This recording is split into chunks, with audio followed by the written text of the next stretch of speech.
Welcome everyone to Level Up Your Game in association with IamTekken.com. With me today I've got Michael Kwon, aka MYK, and also I've got Aldrin Espinosa, aka True.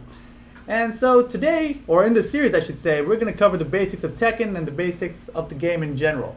And we're going to go through each character in depth. So if you're a newbie, we're going to cover the game system from the bottom up so you can learn everything from the basics to the more advanced stuff. And if you're a pro, or if you think you're a pro, we're going to give you more detail about each character and how to play them and how to play against them. So with that said, in this episode, we're going to talk about the notation, we're going to talk about the moving system, the sidewalk and the sidestepping, the wall system, the juggle system, the wake-up system, anything that you would need to know about the game system is going to be covered in this episode. So with that, let's move on over here. We've got our Xbox 360 system set up and ready to go with this Xbox 360 faceplate of Kazuya on there. And on this side, we've got the PS3 system with the Kazuya faceplate on it. And we got MYK rocking the Namco-provided tattoo sleeve. Look at that smile. I called you MYK. And so with that said, kick back, relax, and get ready to level up your game.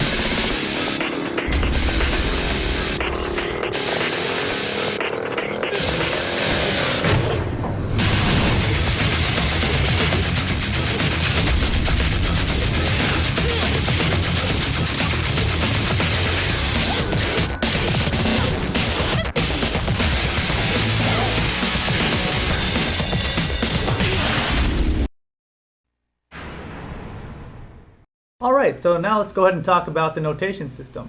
And the notation is important because if you go online and you want to understand what everyone else is typing online, you basically have to understand the notation that they're using. And the best resource to find information online is probably www.tekkenzaibatsu.com. And of course, there's also IamTekken.com. And so with that said, let's let Al take it away. Online we use letters and numbers to correspond with the different attacks and movements in the game. For forward we use the letter F. For back we use the letter B, for down we use D, and for up we use U. There's also DF, down forward, DB which is down back, UB which is up back, and UF which is up forward. And for the attacks, it corresponds to the actual limbs of the character. So a 1, which is left punch, would be that.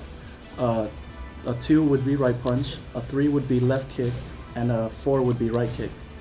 If you see a plus, it means you have to press the buttons actually together. So down 1 plus 2 is pressing down and 1 and 2, left punch, right punch together. Down 1 plus 2, just like that.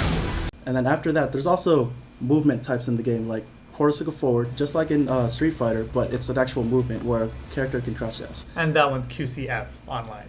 It's only a certain amount of characters actually have that in game. Like Paul has QCB, which is quarter circle back. If you see Fang, he actually doesn't have that move. He has a QCF. He has QCF, but not QCB. And we'll get MYK to explain the tildes. Alright, well, what a tilde is when you slide 2 buttons in quick succession. So as you can see here, Fang has a standing 4, which looks like that, and a standing 3, which looks like this. So if you do those 2 moves in quick succession, it'll give you a completely different move, as you can see here. And that's 4 tilde 3 in notation form. So you basically just roll from 4 to 3 really quickly. Exactly, it's 4 to 3. All right. Slide it. And how about just frames, right? The colon notation, I guess? Yeah, there's also one more thing, the colon. If you see a colon in the game, or online actually, it means adjust frame. You have to press the button at the exact frame where it needs to be pressed. Just like that, mid-high. If I didn't do the adjust frame, the move is actually going to be mid-mid. Oops. All right, there we go. We got a mid-mid. There you go, mid-mid. All right. And so I guess we should talk a little bit about those different hit ranges in the game. And so basically in Tekken, there's 3 or 4 different types of hit ranges. There's high moves, there's mid moves, and low moves, and special mid moves. So high moves are moves that can be ducked. So there's a high move being ducked.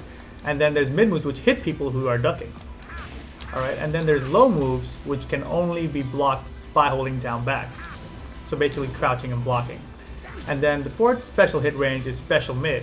And special mid attacks can be blocked by either standing or ducking. And they can also be low parried or crushed. And so for the crush system, I'll let MYK explain that. Okay, so basically what a crush system is for example, a low crush means you could jump over that move with a low crushing move. So as you can see here, Fang's hop kick, it will crush over low moves. So because it has a built-in jump into it, it will jump over low moves. So that's pretty easy to understand. So for that, let's see. If you do pulse 1-4, and then you can hop kick the 4, I'm guessing. Yeah, it should be possible. Let's see. Too much, Maybe not. Too much advantage. All right. Too much frame advantage. All right, but we'll see here. I'll throw out a jab, and then Al will do a down back forward fall, and then as you can see here, you'll see Fang jumping over his low attack.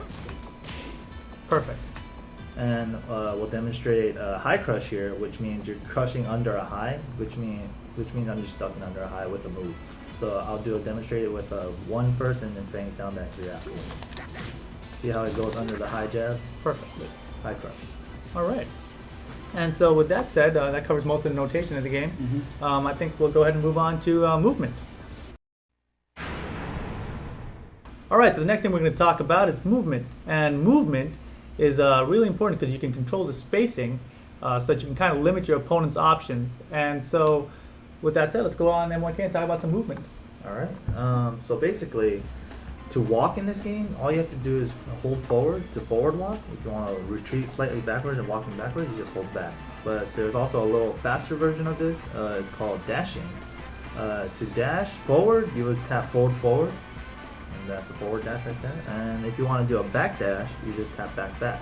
But the thing about back dashing, when you're back dashing, you can't block after in the animation of backdashing. So the thing you want to do is backdash cancel, and for backdash canceling, you slightly tap down back right after a backdash, and then you just quickly do multiple backdashes, and then you can retreat away from your opponents that way as well. So can you show that from a little bit closer, because I couldn't really see when you're so far away. I see. So once you learn to backdash cancel, it's faster than just repeatedly backdashing, and it's safer. Safer too. Because you can automatically block right afterwards. And so the regular back, if you just backdash or just back, it's unsafe. Yep. And people can basically punish you for the backdash. You actually have a big window. I see. I can't block that. Okay. Alright, so next thing we're going to talk about is running. So to basically run in this game, you might want to just create some distance, and after 2 steps, your character will do a tackle, which you could break by either mashing on 2, or you could press 1+2 and reversal it when you're closer to the ground. But I'm just going to display the tackle right here. There it is. But to run, it's basically forward and hold forward, you were saying, Yeah. right? So to run, it's kind of like dashing, except for the second forward, you just hold it, and then you have to be a certain distance away to start running. And there we go. There's the tackle after 2 steps. After 3 steps, we could do a little mix-up with if you do 4. It's a little specific to certain characters, but generically it's pretty universal. 4 will give you a slide, and 1+2 will give you a mid cross chop. And here's the low. That's 4. And for the diving cross chop, it will be 1+2. There we go. Alright, so basically, after running 4 steps, you could perform a running tackle, and usually Unblockable tackle. Unblockable tackle. There we go. Running tackle will be, yeah. But here we go.